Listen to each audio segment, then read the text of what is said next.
you're getting the exact response to where you're focusing. You're getting the exact response to where you're focusing. And guess what the world is dying to do? Guess what society is dying to do in order to control you? Keep you staring at it. Keep you staring at a falling stock market or a sick world so that it can control you. You are easy to sell shit to. You are easy to control. You are easy to run anything. The advertisers are paid billions to know how to keep you staring at them, right? Why? Because you're worth billions. And if we can stop you from being the gift that you are, then we can sell you things. And we can sell you solutions to non-problems. And we can sell you the right medicine versus you. There's no one that can sell you you. That's actually what I'm here to do. Sell you you. The you that's under this shit. You. But there's no, big pharma can't make bank off of you if you connected to the high frequency energy of what you are and transcended your illnesses. Right? It's hard to do. Right? You are authentic. You are real. You are amazing. And if you're spending 10 hours a day staring at everything but you, you are easy to control. You are easy to manipulate. You are easy to whatever. And you don't have you. And you knowing you is the most incredible, abundant thing you'll ever experience. There's a level of health available you haven't touched. There's a level of abundance you haven't touched. There's a level of creativity you haven't touched. And I'm here to say, I got a really cute, now 3-year-old daughter, and I want her in a world of a higher and higher and higher frequency. You know why? Because then she'll be safer. Then more people will be meditating. Then more people that had controlling agendas will give up and quit, and they will stop doing the shit they're doing to make you feel like shit. Then other people will start to go, you know, maybe having billions of offshore money and gold so that I can ruin the world isn't the highest thing. Maybe we need to become the example of true abundance. My daughter needs you. Your kids need you. If you don't have kids, other kids need you. Future generations need you. Because the kids that exist in your world, which is every kid in the world you have through your eyes, are going to, they're unconsciously screaming at you through meditations, through high things. Daddy, mommy, please make the highest decision. My daughter said that to me the other day in a meditation.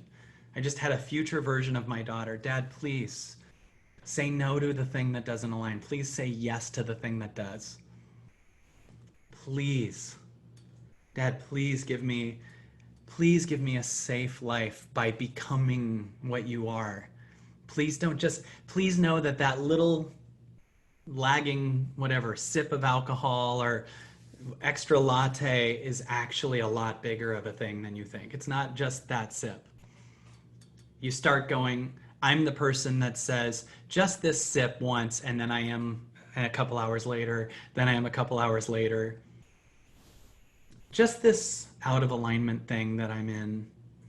And then you start becoming the justifier your whole life. I'll let go of it tomorrow. That's you. That's you. Till you're dead, like it's fine. It's not a big deal. I'll let go of it. And, you know I should.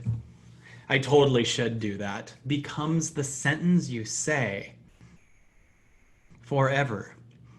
I know I really should. Dude, that sentence, when I work with people, I say something, they go, I know I really should. Dude, that sentence is worse than I won't.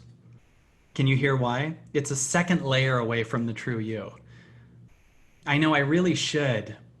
That's abusing yourself, man. Because it's I won't with a layer of will blocking you from honoring your won't. Like, just say you won't. Right? That I'm not going to change. That is truer.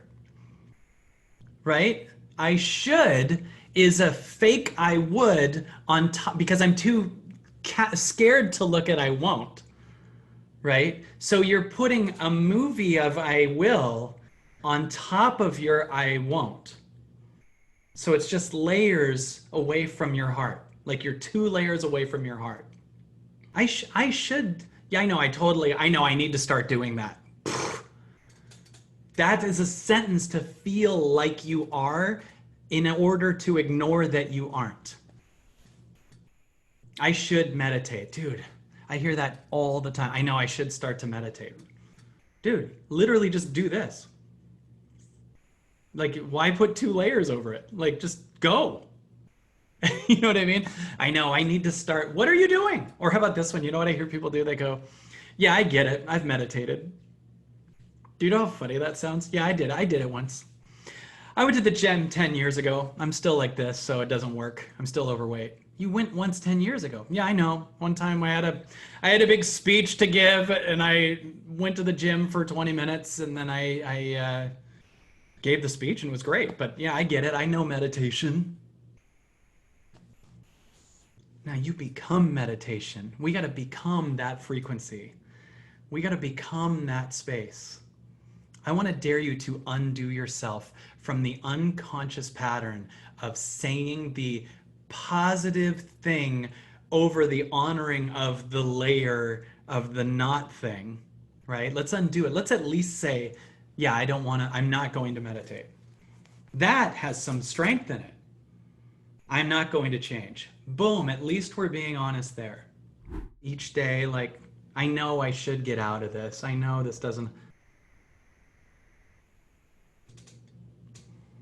This is what we're doing every day. You can feel society's doing this every day.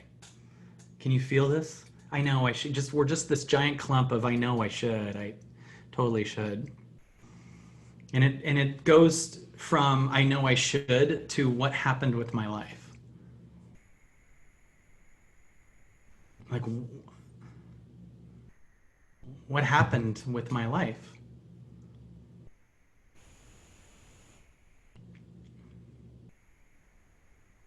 Don't should yourself into the grave, right? I just want to offer you that little justification. I mean, I should do this thing.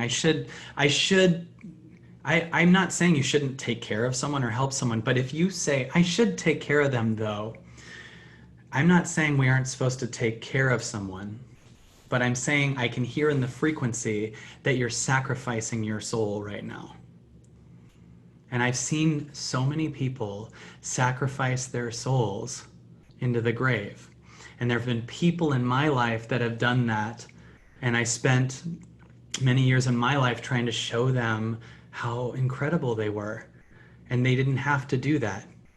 Like imagine being close to Tina Turner when she's with Ike Turner. And you're like, you don't have to be with Ike Turner. And they're like, I know. And you're like, and then you start practicing it so much that eventually that's your career. Like if you're here, I'll tell you who my main demographic is. They're the exact match to what I learned how to master, which is people who are incredibly aware and grabbing onto something that's not their highest. People who are in the butterfly vibration, but are still grabbing on to caterpillar food, caterpillar fuel, caterpillar friends, caterpillar partners, caterpillar careers.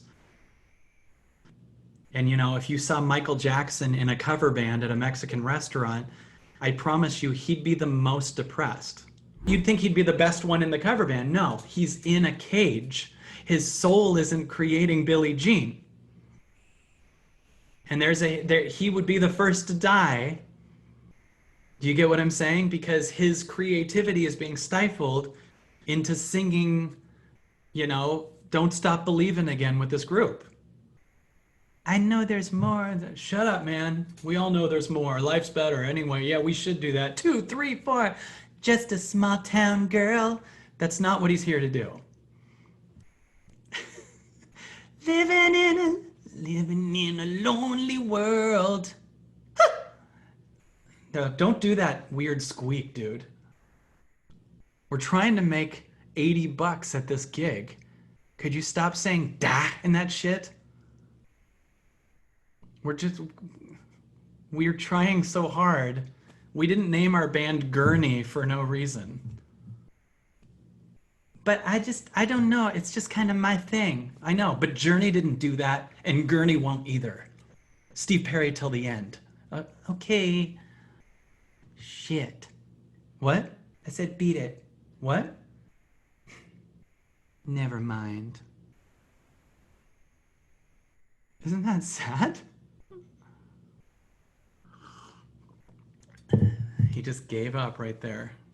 And he said beat it. If he had followed his dream, he could have showed us that. So, what's yours? What's your Michael Jackson is in a cover band? Because maybe I have a curse here, and I think that everybody has the potential of being their own unique version of Michael Jackson. And I get a lot of shit from people. You know how many people say to me, dude, your problem, Kyle, is you think there's a lot of amazing people out there, and you just got to get society's just full of morons. And there's a part where I get what they're saying, and there's another part where I'm like, I've worked with a lot of people and shown them if they're, but the factor is they have to be open, that they're brilliant, that they're funny. If you've ever said something funny, like headliner level funny, that means it's available. If you've said it once, it's available. If you've ever had a moment where you were singing well, like I've worked with 4 people who said they were tone deaf and now they can all harmonize. Like I have this problem where I believe completely that you're incredible. And I'm always so excited when someone proves me right. I can't tell you how many people want to prove me wrong. I'm like, you're incredible. They're like, yeah, why are you disproving this? I'm not. It's not that easy. What are you doing? Join me in seeing your magic, right? Join me in seeing your brilliance. Stop honoring why you're not. I mean, if you want to, that's fine, but go away from me then. But if you're wanting to work with me, I'm going to take you to what you are. Because there's your version of a Mr. Rogers. And I'm not here to take you to be the best internet marketer or like a top salesperson. I'm here to, let's find the Eckhart Tolle in you, or the Mr. Rogers, or the Oprah, or the Maya Angelou in you. Your version of it. I want to find that. And that requires you to like really find all of you and undo yourself from all the training that said you have to do things this way, all the rules that tell you to sell something or to manipulate, or you pick up a book that tells you how to get someone to like you. You don't need to get someone to like you. You need to like you. We need to get you to like you. And you will like you based on the moves you make.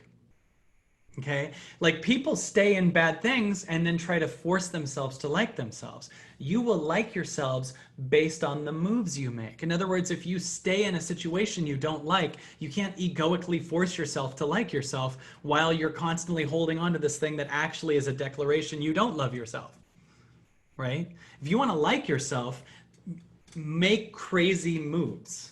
Like when you complete a giant water fast, or you work out for a year, or you write the book that's calling your heart, that you meditate for a long, you do the thing, you sell all the shit that does nothing for you, you'll like yourself. You can't orchestrate your egoic love for yourself. The amount of people that I work with, they go, I gotta love myself more. You can't do that.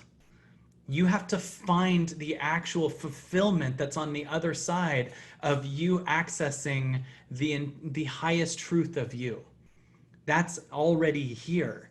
It already fully loves you. You just got to undo yourself from the false egoic middleman of getting people to like you, right? You're busy trying to get people to like you so that your dad sees you or some shit. That's in the way of the natural already love that you already have for yourself when you undo yourself from the past version of you, from the small version of you, right? Liking yourself is what happens when you are just true with yourself. when you're real with yourself, when you're what you wanted to be, when your moves match your calling. I mean, think of how many moments you spend going, I want to do this, I want to do this, and don't do it. I'll start doing this and don't do it. Right? I should do this. Oh, dude, that's worse for you. Right? Let's be honest where we are.